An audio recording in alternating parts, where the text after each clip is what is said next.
मागासवर्गीय मुला-मुलींच्या शासकीय वसतिगृहाच्या बांधकामासाठी भीक मागू आंदोलन.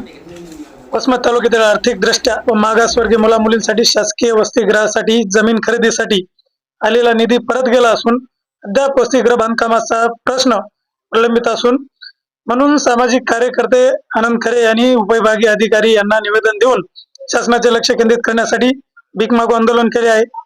भीक मागून जमा झालेले 1831 रुपये उपविभागीय अधिकारी कार्यालय कडे सुपूर्द करण्यात आले. आंदोलनातील ज्या मागण्या आहेत, मागासवर्गीय व आर्थिकदृष्ट्या दुर्बल मुला-मुलींच्या वसतिगृहासाठी निधी उपलब्ध करून बांधकाम करण्यात यावे अशी विनंती त्यांनी करण्यात आलेली आहे. वसमत तालुक्यामध्ये मागासवर्गीय मुला-मुलीच्या वसतिगृहाचा प्रश्न बऱ्याच दिवसापासून प्रलंबित आहे. त्याच्यासाठी मोठ्या प्रमाणात निधी सुद्धा काही वर्षापूर्वी आला होता, पण तो काही कारणास्तव वापस गेलेला आहे आणि वारंवार तो निधी येत असताना सुद्धा इथं मुलीचं वसतिगृह किंवा मुलाचं वसतिगृह होत नाही. त्याच्यामुळं त्या संदर्भामध्ये सामाजिक कार्यकर्ते आनंद खरे यांनी तो प्रश्न लावून धरून संबंधित अधिकारी यांना निवेदन दिलेले आहे. या संबंधित त्यांचं काय मत आहे आपण त्यांच्याकडून ऐकून घेऊ. वसमत तालुक्यातील आर्थिकदृष्ट्या मागासलेल्या मुला-मुलींच्या वसतिगृहासाठी 3,09,14,000 रुपये हा निधी 2014 साली आला होता, परंतु त्या निधीचा कुठेही वापर झालेला नाही.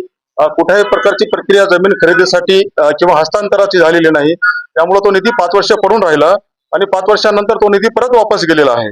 त्यामुळं आणि त्याच्यानंतर मी 2017 पासून या प्रकरणाचा पाठपुरावा करतोय, पण त्यानंतर प्रशासनानं व सरकार आणि शासन आणि प्रशासन यांनी कुठलाही त्या बाबतीत हालचाली किंवा प्रक्रिया केल्या नाही आणि तो विषय 2014 पासून प्रलंबित आहे. आज रोजी बघता बस स्टॉपच्या समोर मुलींचं वसतिगृह आहे. त्या ठिकाणी गॅरेज, हॉटेल्स अशी नेहमीच वर्दळ असते, पण त्या ठिकाणी मुलींच्या अभ्यासाला व्यत्यय येते. मागच्या काही दिवसापूर्वी बाजूला असलेल्या हॉटेलमध्ये गॅसचा स्फोट झाला होता. पण अशी जर एखादी अनुचित जर घटना घडली, भविष्यात जीवितहानी झाली, त्याला जबाबदार कोण असणार आहे? मुलांचं वसतिगृह भोरीगावच्या शिवारामध्ये 2.5 किलोमीटर अंतरावर आहे. हिवाळ्यामध्ये, पावसाळ्यात, उन्हाळ्यामध्ये विद्यार्थ्यांना पायपीट करून वसमतला 2.5 किलोमीटर यावं लागत आहे. ही परवड कुठेतरी थांबावी यासाठी शासनाला जागा करण्यासाठी आज वसमत येथे शहरामध्ये भीक मागू आंदोलनाला सुरुवात करत आहोत.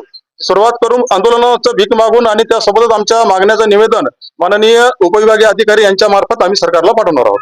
नाही, नेमकं हे जे निधी येऊन प्रलंबित का राहिलाय, याला कारणीभूत कोण आहेत असं कोण वाटतं तुम्हाला? नेमकं कारण काय? त्याला कारणीभूत शासन आणि प्रशासन दोघे आहेत आणि दोन्ही यांनी याबाबतीत कुठेही गांभीर्याने घेतलेलं नाही, कुठलाही पाठपुरावा केलेला नाही. नक्कीच मागासवर्गीय मुला-मुलीसाठी हा प्रश्न गंभीर आहे. यासाठी आणखी आपल्याकडं रिपब्लिकन नेते आहेत.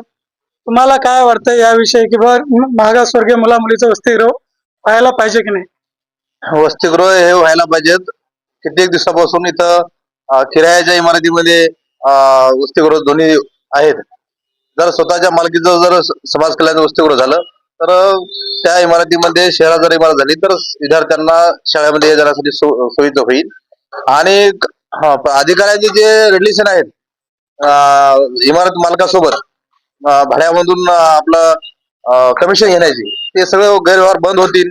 सरकारची हक्काची इमारत या ठिकाणी तयार होईल, अशा प्रकारची आमची आशा आहे. त्यासाठीच आनंद खरे यांनी आज वसमत शहरामध्ये भीक मागू आंदोलन करून यामध्ये सरकारचं आणि लोकांचं लक्ष वेधण्याचा प्रयत्न केलेला आहे. अतिशय महत्वपूर्ण मुद्दा आहे आणि येणाऱ्या काळामध्ये जर अधिकाऱ्याला, इथल्या शासनाला, प्रशासनाला जर जागे देणार नसेल तर ह्याच्या पुढचा अजून दुसरा अनेक मार्ग आंदोलनाचे आणि न्यायालयीन मार्ग देखील आमच्याकडे उपलब्ध आहेत. त्याचा येणाऱ्या काळात वापर केला जाईल. हा प्रश्न आणखी आपल्या सोबत नेते आहेत.